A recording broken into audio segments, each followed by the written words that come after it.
አሰላሙ አለይኩም ወራህመቱላሂ ወበረካቱ ውድና የተከበራችሁ የቻናሌ ተከታታዮች እንዴት ናችሁ? ከኔ ጋር አልሐምዱሊላህ ረቢል ዓለሚን።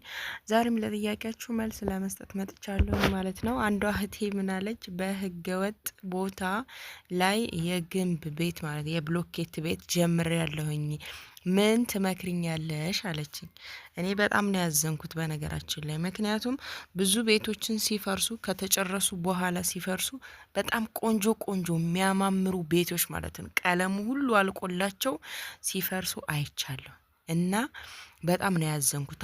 ታስታውሱ ከሆነ የለገጣፎ ቤቶች ሲፈርሱ ማለት ነው በቴሌቪዥን ሁላ እየተነገረ ነበር። ከአረብ ሀገር ስንት አመት ሰርቼ መጥቼ በቃ እድሜን ጨርሼ 10 አመት 12 አመት ጨርሼ የሰራውት ቤት ግንብ ቤት ማለት ነው የብሎኬት ቤት ሰርተው ፍርስርሱ የወጣባቸውን እንግዲህ ታሪክ ታውቃላችሁ። ከዛ ወዲህም እንግዲህ ብዙ ቤቶች እየፈረሱ ነው። እና ኮሜንት ላይ የጻፍሽው እህቴም ህገወጥ ቦታ ልገዛ ነበረ፣ ያኔ ርካሽ ያለው በአሁን ሰዓት እሱ ነው። እና ስለ ቦታ ባነሳው ሰዓት እንደዛ ነበረ እያላችሁ ያላችሁት እና በጣም ገርማችሁኛል። እኔ የምለው ልብ ግዙ፣ ተጠንቀቁ፣ ከሌላው ሰው ተማሩ። እንዴት ነው ሜዳ ላይ እኮ እንደዚህ ረጭታችሁ ብራችሁን እንደጣላችሁ ተሰቡት። ወላሂ ነው የምላችሁ ህገወጥ ቦታ ላይ ገዝታችሁ ቤት ለዛውም የብሎኬት ቤት የምትሰሩ ማለት ነው። ወላሂ እኔ ምንም ልላችሁ አልችልም። ብራችሁን ሜዳ ላይ እንደበተናችሁ ቁጠሩት። ምክንያቱም መቼ ይፍረስ የምታውቁት ነገር የለም። አሁን ላይ አገራችን ላይ ማለት ነው በተለይ ወደኛ ወደ ሰሜን ወሎ ህጉ በጦርነቱ ምክንያት ስለላላ ምንም አይነት እንትን እየተካሄደ ልማት ነገር እየተካሄደ ስላልሆነ ነው እንጂ ህጉ ቢስተካከል ጦርነቱ ቢቆም የሚፈርስ ቤት አትጠይቁኝ። እንዳለ በዚህ ወደ ጊራና ምልስ ስትሄዱ ታውቃላችሁ የኛ ሀገር ልጆች እና በቃ ሜዳው ሁሉ እንዳለ ቤት ነው፣ ግንብ ቤት በቃ ምን የመሰለ የሚያማምር ቤት በቀለም ተውቦ በጅብሰም አሸብርቆ እኔ እንጃ ምን ልበላችሁ። ያ ሁሉ ህገወጥ ቦታ ላይ የተሰራ ማለት ነው። እኔ በጣም ነው ማዝነው በዛ ሲሄድ ራሱ ማለት ነው። እንዴ ስንት አመት አረብ ሀገር በቃ ጥርሳችሁን ንክስ አድርጋችሁ ቤት እያሰራን ነው ብላችሁ እየሰራችሁ ይሄ ቤት ዋስትና የሌለው ቤት መስራት እስኪ ምን ይባላል? ብዙ ጊዜ እናገራለሁ። እኔ ልንገራችሁ፣ ከዚህ በፊትም ነግሬያችኋለሁኝ። ህጋዊ ቦታ ገዝቼ ነው እስካሁን ድረስ መሸጥም መስራትም ያልቻልኩት። እንዴ ህገወጥ ሆኖ እስኪ አስቡት። ማንን ነው የምትጠይቁት? ይሄ መሬት እኮ የተሸጠው የገበሬ መሬት ነው። ያ የስንት ሽያጭ ደግሞ ለዛው የምትገዙት ማለት ነው ያለው የሚታወቀው ያ ቦታ አረንጓዴ ደብተር ላይ የተመዘገበ የገበሬው እርሻ ቦታ ነው። ገብቷችኋል? ከዛ ያ ገበሬ ሰውዬ የሚታወቀው ደብተሩ የሱ ስለሆነ ቦታው የሱ እንደሆነ ነው የሚታወቀው። እና ከካደም እንግዲህ መካድ ይችላል አንድ በሉ። ሁለተኛ ደግሞ ባይክድ እንኳን እሱ ገንዘቡን አልበላውም። ምክንያቱም እሱ ሰውየው ምናልባት በ100,000 ብር ሊሆን ይችላል የሸጠው የዛሬ ስንት አመት። ከዛ ቀጥሎ ከሱ የገዛው ሰው ደግሞ በ400,000 ብር ሊሆን ይችላል የሚሸጠው። በ400,000 የገዛው ሰው ደግሞ በ800,000 ይሆናል የሚሸጠው። ገብቷችኋል? ከዛ በ800 የገዛው ሰውዬ ደግሞ 1 ሚሊዮን ምናምን እስከ 2 ነጥብ ድረስ ቦታ እየተሻሻጠ ነው ታውቃላችሁ። እና እዛ ቦታ ላይ የደረሰው ከአንዱ ወደ አንዱ እያለ ነው። አያችሁት? ባለቤቱ እንኳን ማን እንደሆነ የማያስታውቅ ማለት ነው። በዚህ ሰዓት አሁን ባለቤቱ ማን እንደሆነ ሳያስታውቅ ሲቀር ወደ ማን ነው የሚመለሰው ማለት ነው? ደብተሩ ላይ የተሞላው ገበሬ ሰውዬ ያ ቦታ የእርሻ ቦታ ነው ተብሎ ከአረንጓዴ ደብተሩ ላይ ስለተያዘ የሚጠየቀውና የሚታወቀው ማን ነው? የባለ ደብተሩ ሰውዬ። አያችሁት? የእናንተ ገንዘብ የት ነው ያለው? ማንኛውን ነው የምትጠይቁት? እስኪ የበላባችሁን ነው? ገንዘቡን ያስተላለፋችሁለትን ሰው ነው ወይስ ይሄ ደብተሩን የያዘው ሰውዬ ነው ወይስ ከዛ በፊት የገዛው ሰውዬ ነው? እና በጣም ግራ የሚያጋባ ነገር ነው። እዚህ ውስጥ ራሳችሁን አትክተቱ እባካችሁ እህቶቼ። ልፋቱንም አውቀዋለሁ፣ ገንዘቡ እንዴት እንደሚመጣ አውቀዋለሁ። ብዙ ቤቶች እየፈረሱ እያያችሁ ነው። አይሆንም አትበሉ፣ ነግ በኔ በሉ።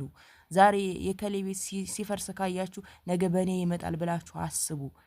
እንዴ በጣም የሚያማምሩ ቤቶችን አይደል እንዴ እንትን እንደዚህ በስካባተር እየፈነቀሉ እንትን ሲሉ የነበረው ሲያፈርሱ የነበረው። እና ይሄን ባይናችን እያየን ነገ ጧት በኔ ይመጣል እንዴት አንልም? አሁንም ጭራሽ እስኪ ህገ ወጥ ቦታ ካለ የምታውቂው ካለ እስኪ አሻሽጭኝ መግዛት ፈልጋለሁ ምን ታያለሽ የምትሉ ልጆች በጣም ትገርሙኛላችሁ። እኔ በተደጋጋሚ ብዙ ጊዜ እየተናገርኩ ነው፣ ህገ ወጥ ቦታ ተው ይቅርባችሁ የምላችሁ ለዚህ ነው። ለዛውም ደግሞ ቦታውን ገዝታችሁ እኮ እሺ ከሰራችሁም አወጣላችሁም ባዶ ቀራችሁም ቦታውን የገዛችሁት እሺ ምን ችግር የለውም እንበል። ቤት እዛ ላይ ጭራሽ ህንጻ መገንባት ጭራሽ የብሎኬት ቤት መስራት እንዴ! ገንዘባችሁን ዝም ብላችሁ ትረጫላችሁ እንዴ? መዳም ቤት ስንት ሆነን ነው የምናመጣው እየተጮህብን እንቅልፋችን በሰዓት አንተኛ።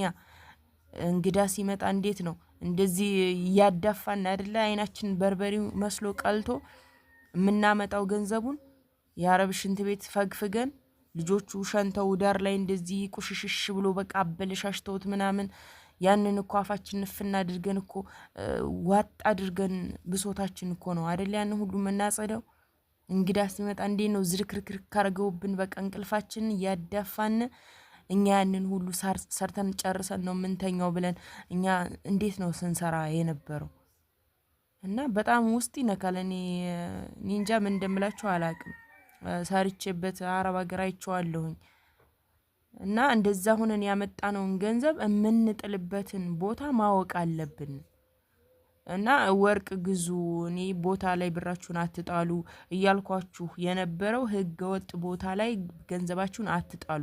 ወላሂ ህገ ወጥ ቦታ ላይ ከምትጥሉት ባንክ ቤት ቢቀመጥ ይሻላል። ወርቅ መግዛቱ ምናምን ተውትና ባንክ ቤት ቢቀመጥ ይሻላል ብራችሁ ህገ ወጥ ቦታ ላይ ከሚሆን። እኔ አሁን ብሬ ባንክ ቤት ሆኖልኝ በነበረ አውጥቼ እስካሁን የሆነ ነገር ሰራበት ነበር። አይገርማችሁም? ግን 900 ሺህ ብር የገዛሁት ቦታ ህጋዊ ተብሎ ተገዝቶ ነገር ግን ሲፈራረሙ የይዞታ ማረጋገጫ ስላልታየ ብቻ መጨረሻውን እንደዚህ ሆኖ እስካሁን ድረስ ስንት አመቱ ጭቅጭቅ ላይ ነው። አያችሁ? በኔ ተማሩ እስኪ። እኔ እኮ የምነግራችሁ ስለደረሰብኝ ነው። ለዛውም ህጋዊ ብዬ ገዝቼ አሁን ላይ ተስፋ አስቆርጥ አድርጎኛል። በቃ በጣም አልቅሸበት። በቃ አላህ ከዚህ በኋላ እንግዲህ ገንዘብ የሀቅ ገንዘባችን ከሆነ ወደኛ መልስልን። በቃ ከዚህ በኋላ እኔ ከአቅሜ በላይ ሆኗል ብዬ አሁን ላይ ጸጥ ብያለሁኝ፣ ዝም ብዬ ማለት ነው። እስኪ በቃ ጊዜ ይፈታዋል። ህጉ የላለው ህጉ እስከሚስተካከል ህጉ በቃ ቢስተካከል ይሄን ነገር ይስተካከልልኛል ጊዜ ይፍታው ብዬ ዝም ብዬ ተቀምጫለሁ። አያችሁ? ገንዘባችሁን እናንተ ቆጥራችሁ አስረክባችሁ ሰጣችሁ በቃ ማምጣት ማግኘት በፈለጋችሁበት ሰዓት ገንዘባችሁን የሆነ ነገር ላይ ማዋል መስራት በፈለጋችሁበት ሰዓት አታገኙትም። ህገወጥ በፈለጋችሁበት ሰዓት መሸጥ አትችሉም። ስለዚህ በቃ ተጠንቀቁ እባካችሁ። ቦታ አሁን ሀታ ህጋዊ ነው ብላችሁ ስትገዙ አይደለም ህገወጥ ማለት ነው፣ ህጋዊ ነው ብላችሁ ስትገዙ ራሱ የይዞታ ማረጋገጫ አለው ወይ ይሄ ነገር ሰነድ ያለው ቦታ ነው ወይ ብላችሁ አጣርታችሁ ነው መግዛት ያለባችሁ። ለዛውም መዘጋጃ ሂዳችሁ አጣርታችሁ ነው መግዛት ያለባችሁ እንጂ ዝም ብላችሁ ገብታችሁ አትግዙ። ህጋዊውንም ቢሆን ማለት ነው። ህገወጡንም አተውት ባናወራው ይሻላል። እስካሁን ለፍልፍ ያለሁኝ። ለማንኛውም አላህ ልብ ይስጠን ለሁላችንም። የዛሬው ቪዲዮ ይሄንን ይመስል ነበር። ላይክ፣ ሼር፣ ሰብስክራይብ ማድረጋችሁን አትርሱ። ሌላ ማስተያየት ካላችሁ ኮሜንት ላይ አስቀምጡልኝ እመልሳለሁኝ። እስከዛ ሰላማችሁ ብዝት ይበልልኝ፣ ሀገራችንም ሰላም ያደርግልን። ወሰላሙ አለይኩም ወራህመቱላሂ ወበረካቱ።